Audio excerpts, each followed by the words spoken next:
Welcome to our new video. I am P. Indira Rajalakshmi, Senior Lecturer in Chemistry, Department of Technical Education. In our last previous videos, we have learned about the chapter Solutions and Colloids. Now we will move to the next chapter, the Fundamentals of Chemistry. So the first slide about these fundamentals of chemistry, the objectives of this chapter are, we are going to learn in this first the introduction, and then the atomic number, atomic mass, Bohr's atomic theory, orbital, shapes of the orbitals, then distinguish between the orbit and the orbitals, and then we'll also learn about the electronic configuration and how to write the electronic configuration of elements up to atomic number 30, that is zinc. Okay, now we will move to the next slide where we'll see the introduction. So as we all know that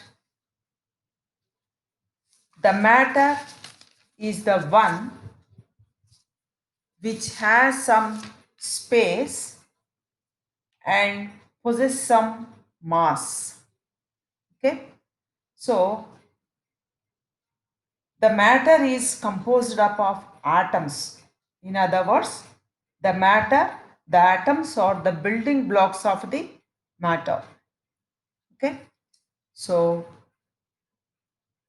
previously the scientists, they thought that the atom is the indivisible one. It is tiny particle which we cannot divide it to any more subparticles. Okay, so that was the theory put forward by the famous scientist Dalton in 1809.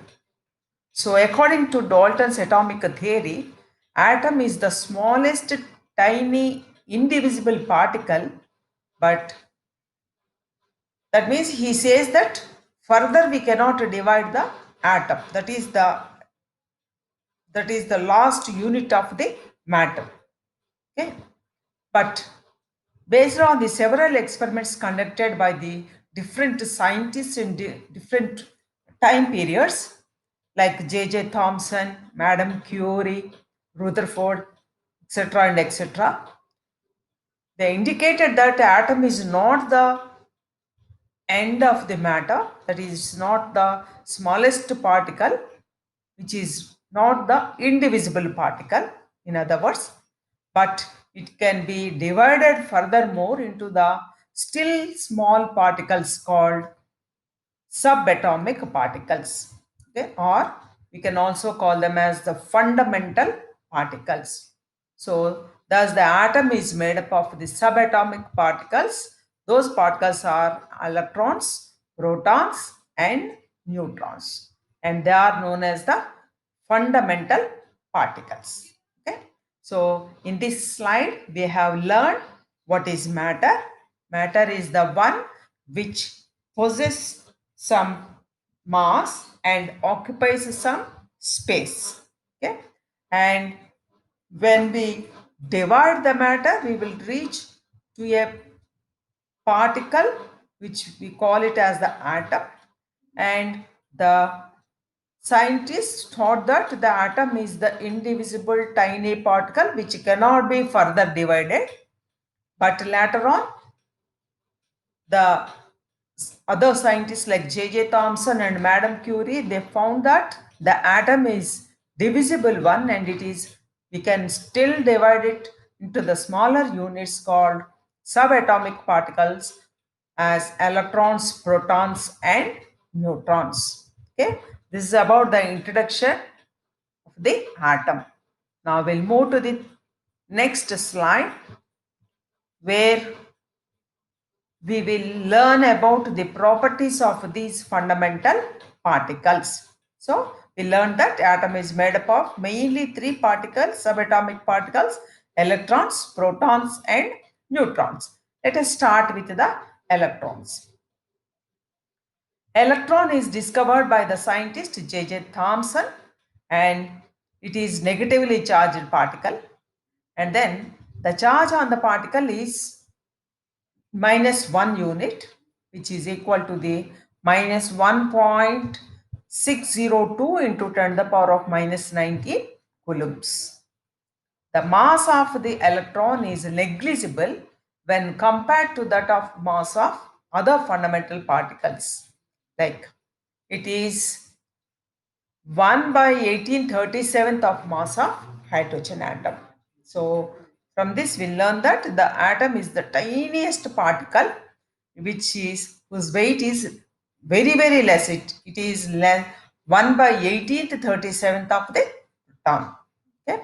Now, so in this slide we have learned that who have discovered this atom, electron, and what is its charge and what's its mass.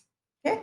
Now we'll move to the next slide where we will learn about the properties of the proton.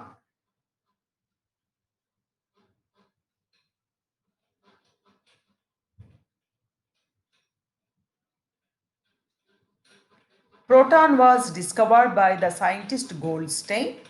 It was a positively charged particle, and the charge of proton is equal to electron but opposite in signs. So as we learned in the previous slide that the charge of the electron is minus 1 unit, whereas the proton is plus 1 unit. That is, it is equal to plus 1.602 into 10 to the power of minus 19 coulombs. Then the mass of the proton is 1.672 into 10 to the power of minus 27 kgs. Okay. So in this slide, we have learned who discovered the proton and what's its charge, and then what's its mass. Okay. Now the next fundamental particle is neutron. Now we'll move to learn the properties of the neutron, the next slide. Neutron. Neutron is discovered by the scientist Chadwick. It is a neutral particle and its charge is 0. The mass of the neutron is 1.675 into 10 to the power of minus 27 kgs. So it's nearly equal to the mass of the proton. Okay. So in the previous slide, we have seen that the mass of proton is 1.672 into 10 to the power of minus 27 kgs. It is 1.672. Now, the neutron, it is 1.675, slightly higher than the mass of the proton. Okay. So, now we have learned that the charge of the electron is minus 1, the charge of the proton is plus 1, and the charge of neutron is 0. Okay. So now we will move to the next slide.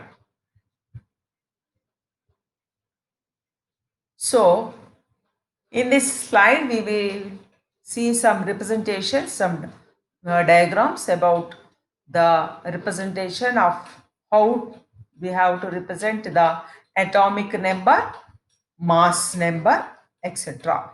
So out of these 4 slides, let us see this one. Here we have seen that there is a central mass known as the nucleus where there are protons and neutrons. The blues and yellows are protons and neutrons which are located at the center. And then around this nucleus, this is called nucleus, around this nucleus, the red ones are the electrons. These will revolve around this nucleus. Okay.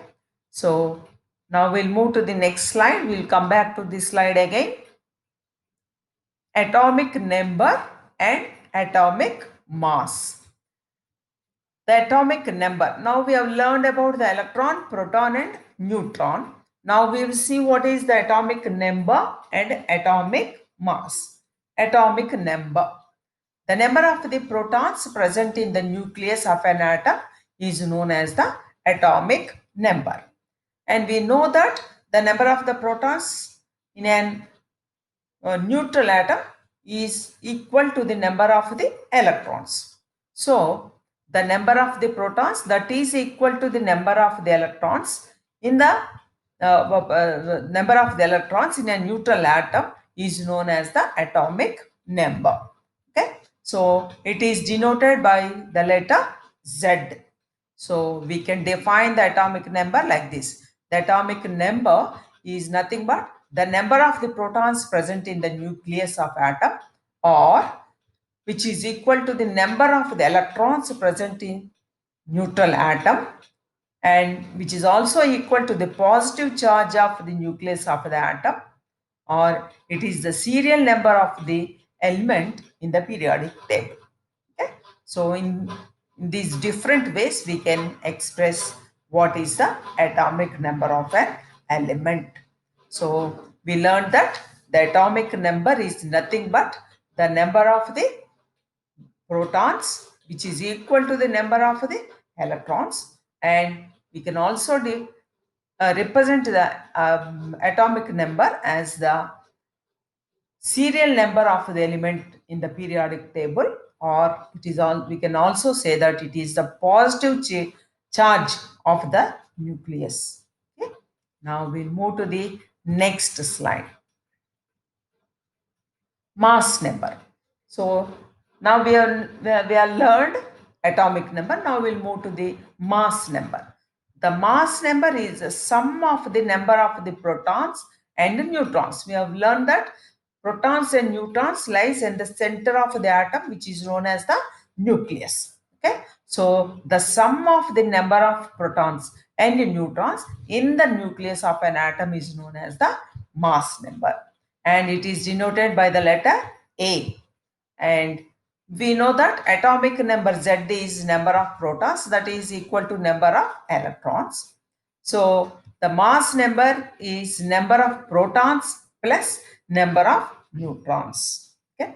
So mass number is nothing but the protons and the neutrons which are located in the center of the atom, that is nucleus. So A is equal to, that is mass number is equal to Z plus number of neutrons, because Z is nothing but number of protons. So number of neutrons we can get by subtracting A from Z. A minus Z is equal to number of neutrons. Okay. So for example, if we take helium, so for helium the atomic number is 2 and mass number 4. So how many number of neutrons are there? So 4 minus 2, that is 2 neutrons are there in the helium. Okay. In that way we should know, we will learn how to calculate the number of the neutrons in a nucleus. Now we'll move to the next slide. Bohr's atomic theory. So now we have, so far we have learned that what is matter, matter, with what the matter is composed of. We learned that the atoms are the building blocks of the matter, and then the atom is made up of the subatomic particles called fundamental particles, which are known as electrons, protons and neutrons. Now the question is how these fundamental particles are arranged in an atom. So different scientists have put forward different models for the arrangement of these fundamental particles in an atom. So the very primitive model, or the old model of the atom is the one which is proposed by J.J. Thomson in 1904, he says that the structure of the atom model, it is known as the plum pudding model. It's the plum, you know, that in the Christmas plum. So they wear the like what the fruits, the dry fruits will be embedded in the plum. So, this is also known as the watermelon model. So we know when we cut the watermelon, what we'll found? We'll found the mm, black color seeds embedded in the red edible mass, the red mass which is edible, which we eat. Okay, so in the he compared the structure of the atom with that watermelon, where he compares the red color seeds with that of the negatively charged electrons, and these seeds, how those seeds are embedded in the red part, and he compared that red edible part with that of the proton. Okay, so he says that, so somehow all these scientists tries to explain the stability of the atom. So he says, he compares that with that of a watermelon model, but that theory fails to explain the stability of the atom. That is a very primitive model of the atom. Now after J.J. Thomson, another scientist called Rutherford, also put forward a model, Rutherford's model. That model is known as the planetary model or solar model, solar system. It's like this, how the at the center sun is there, and around the sun all the planets are revolving. The same manner, the Rutherford says that we can compare the sun with that of the nucleus, and around this nucleus, how the planets are revolving, the electrons are all revolving.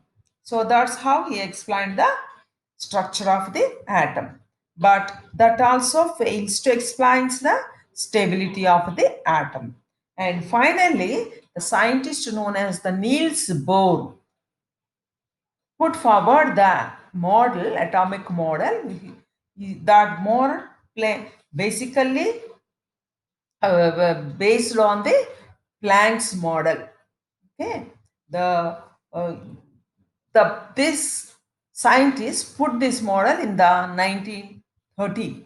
So the first model, J.J. Thomson, is 1904, and this is 1913. He proposed the Bohr atomic model. He modifies the problems and the limitations associated with the Rutherford model of the atom. Okay, so he says that the electrons move around the nucleus in a circular path called orbits. Okay, orbits are nothing but the road for the electrons to revolve. And the Rutherford modified, the Bohr modified the Rutherford model, where he explains that atoms are moved around in fixed orbital shells. Okay? And according to this model, a small positively charged nucleus is surrounded by a revolving negatively charged electrons in fixed orbits. Okay? So somehow this model, the model which is put forward by the Niels Bohr, is able to explain the stability of the atom. So now we'll move to the next slide.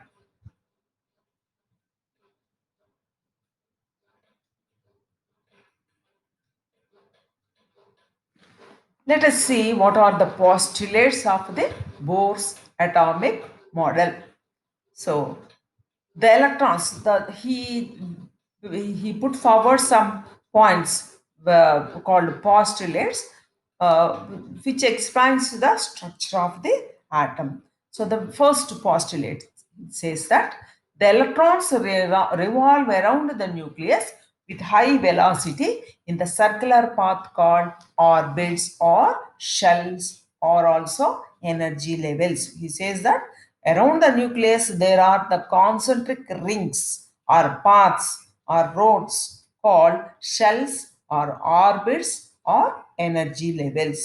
And as long as the electron revolve in those particular orbit, its energy is constant. So the orbits are called the stationary orbits. He named those orbits as the stationary orbits because their energy is fixed. So each orbit will have its own energy. Now, each stationary orbit is associated with a definite energy and known as the energy levels. Those energy levels are, he named them as KLMNO. Okay, or also we can number it as 1, 2, 3, 4, like that. Okay. Now, so in this slide we have learned that according to Bohr model, around the nucleus there are concentric rings called shells or orbits or energy levels, and he named them as 1, 2, 3, 4 or KLMNO, and the energy of each orbit is fixed. That's why he called them as the energy levels, or he called them as the stationary orbits. Now we'll continue these postulates in the next slide. Fourth one, when the electron jumps from higher energy level to lower energy level, the energy is emitted or radiated.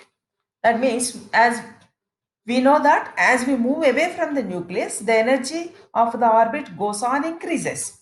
So when the electron jumps from higher to lower, that means say for example second to first one, its energy will be emitted because it is falling down into the energy level which is of low energy. Similarly, the vice versa, the in other direction, when the electron jumps from lower to higher, then the energy will be absorbed because it's moving to the higher energy level, so it will absorb.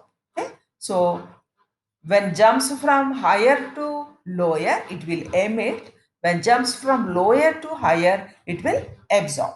So by any means, by any direction, the electrons may jump from lower to higher or from higher to lower. So the differences in the energy, that is the energy that is emitted or the energy that is absorbed, is given by delta E. That delta E is equal to E2 minus E1, differences in the energy. That is equal to H mu, that is Planck's theory, Planck's equation. So where H is the Planck's constant, whose value is 6.625 into 10 to the power of minus 34, and mu is the frequency of radiation. Okay, so this is the fourth postulate of the Niels Bohr. Now we'll move to the next slide, the fifth one. The angular momentum of the electron that is revolving around in a stationary orbit is equal to integral multiple of h by 2 pi. That means the angular momentum of the electron of the first orbit is 1. N is equal to 1. So h by 2 pi. Second orbit is 2h by 2 pi. Third orbit is 3h by 2 pi, like that. Okay? So the angular momentum is represented as mvr is equal to nh by 2 pi, where n is equal to the number of the shells, the 1, 2, 3, 4 or KLMNO. So where n is the integer, h is the Planck's constant, m is the mass of the electron, v is the velocity of the electron, and r is the radius of the circular orbit. So therefore, the angular momentum of an electron in various orbits is given by 1. 1 is when it is in the first orbit, 1h by 2 pi. When it is in the second orbit, 2h by 2 pi, 3h by 3 pi, 4h by 2 pi, like that. Okay.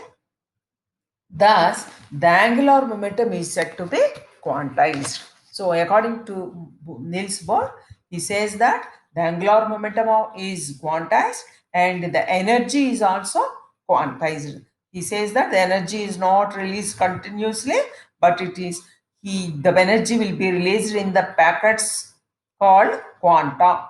Okay? That's why he called them the energy is the quantized. Okay? Now we will move to the The next slide, we'll see the next postulate. The merits of the atomic model. So, this theory explains the various spectral series of hydrogen atom in excellent manner. So he is able to explain the stability of the atom by taking the example of the hydrogen, which is having only one electron. Okay. So it also explains the spectral series of the ions: helium plus 1, lithium plus 2, etc.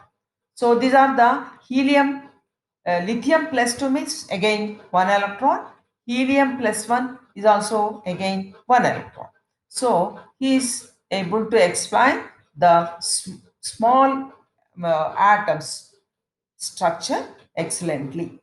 Okay, and this theory has successfully in acceptance of calculating the radius and energy of the each orbit of the hydrogen atom. Okay, now these are all the merits of the Bohr atomic model. Now we'll move to the next slide. There are also demerits, or we can call them as the limitations of the Bohr atomic model. Let us see what these are. The first one, Bohr theory could not explain the spectra of hydrogen atom of more than one electron. That's what. So he is able to explain the hydrogen only, which is having only one electron and one proton. Here, the helium, lithium, boron, carbon, beryllium, these things he could not explain. This theory doesn't explain the splitting of the spectral lines into the group of lines, that is fine spectrum, under the influence of the magnetic field and also in the electric field.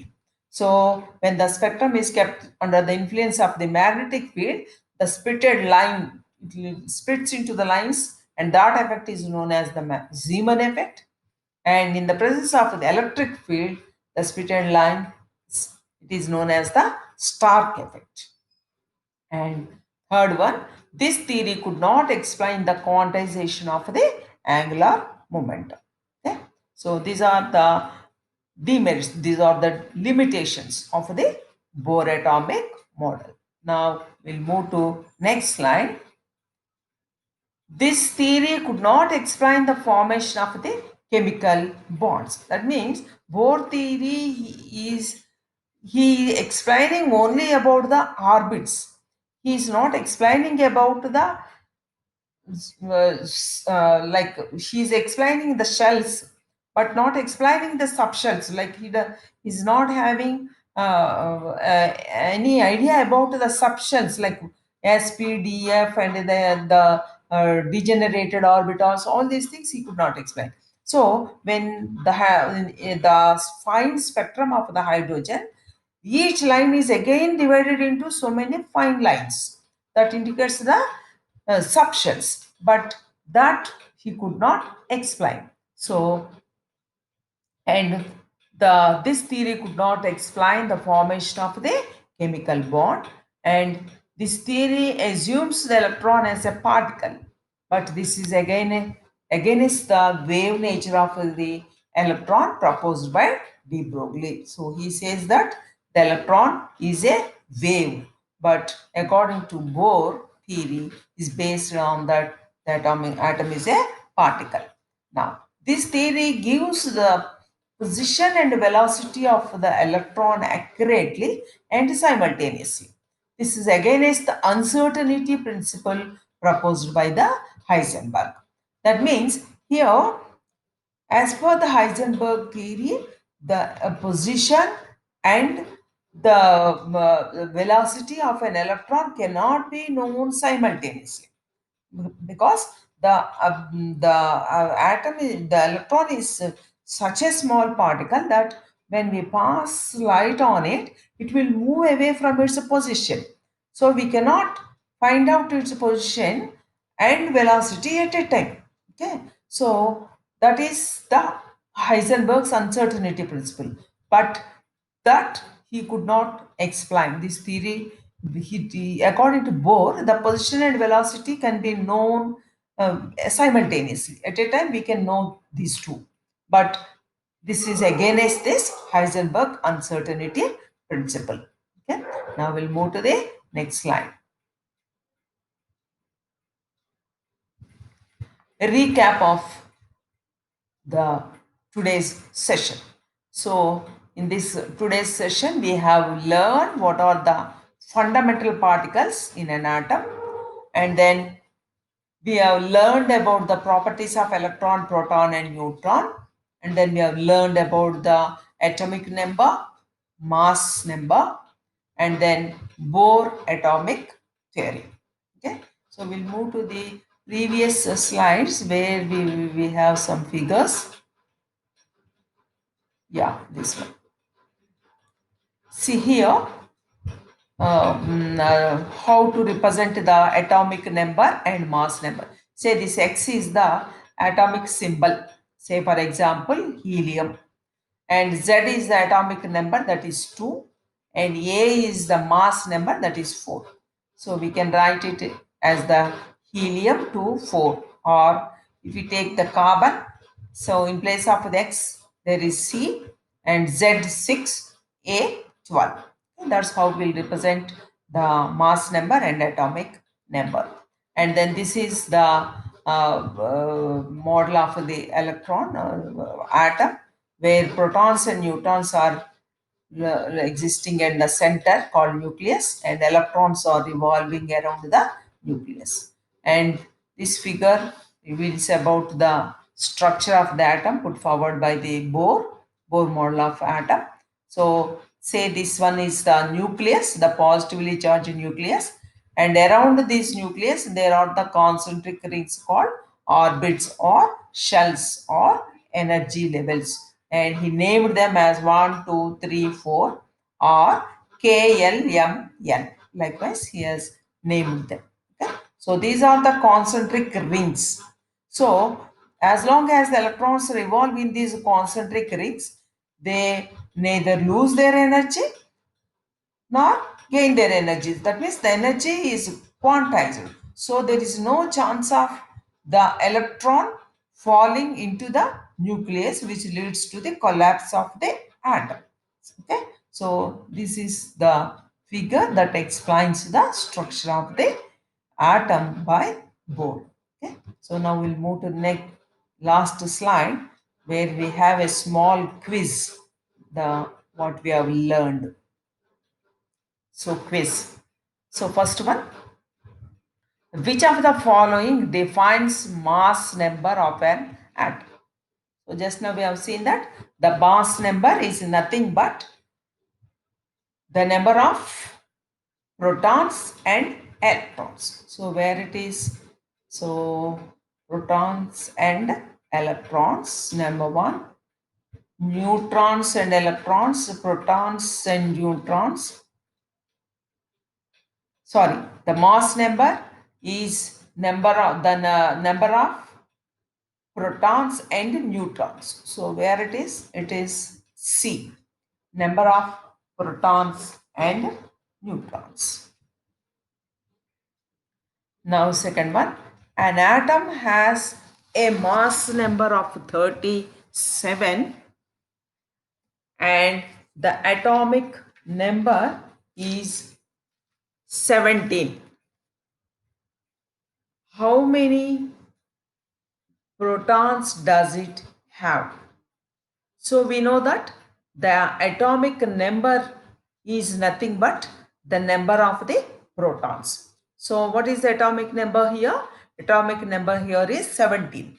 So the number of the protons is automatically it is 17. So let us see where this 17 is. So it's there in the B. So the answer for the second question is B. Now we'll move to the third question. The proton is heavier than electron by, so in the properties of the electrons we have learned that the proton is heavier than the electron by 1837 times. Where it is? 1 by 1837. Yeah, this is the here. B, 1837. We learned that the electron is 1 by 1837th of proton. Okay. So that means the proton is heavier than electron by 1837. So the answer here for this question is again B. Now we'll move to some more questions. Next slide. Fourth one. Which of the following is not a fundamental particle? So we know that the fundamental particles are mainly three. Those are electron, proton, and neutron. So proton is there, it's right. Neutron is there, it's right. Alpha particle and electron. Electron is also right. So the wrong one is the alpha particle, C. So the answer for the fourth question is C. Now we'll move to the next question. The atomic theory of matter was first proposed by, first theory is put forward by the Dalton. You have learned, no? So Dalton, so John Dalton is the answer. Now we'll move to the next question. The present concept of the structure of an atom is given by which scientist? So present concept means the latest. C. Niels Bohr. So the answer for this is C. So Rutherford, Goldstein, J.J. Thomson, all these are the primitive models, old models. So the latest one is the Niels Bohr model. Okay. So we can also check these answers. The key. So key is given. There are 6 multiple choice questions. So the key, we have put all these correctly. Okay, all questions correctly. Okay. Now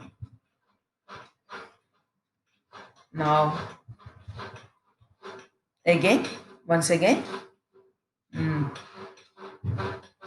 we will see what we have learned in this video, the fundamentals of chemistry. In the today's video, just we have seen the introduction, then we have seen the atomic number and mass number A and Z, and then the Bohr's atomic model, and then till this we have covered. And in the next video we will learn about the other topics like orbital, shapes of the orbital, difference between the orbit and orbital, electronic configuration, and how to write the electronic configuration up to the atomic number 30, that is Z. So these things we are going to learn in our next video. Thanks for watching.